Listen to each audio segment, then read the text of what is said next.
The Manipur police ensured the movement of 352 vehicles carrying essential items along National Highway 2.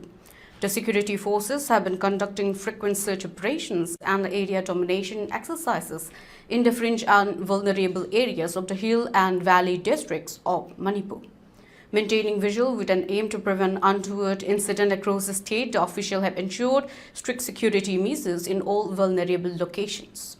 Moreover, a security convoy has also been provided in sensitive stretches to ensure free and safe movement of the vehicles.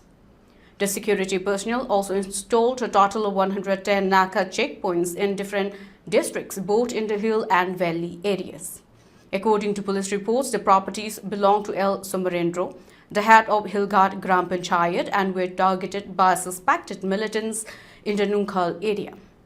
Security forces arrived at the scene to secure the area and initiate a thorough investigation. Authorities are working to determine the motive and identify those responsible for the attack, with further details yet to be disclosed.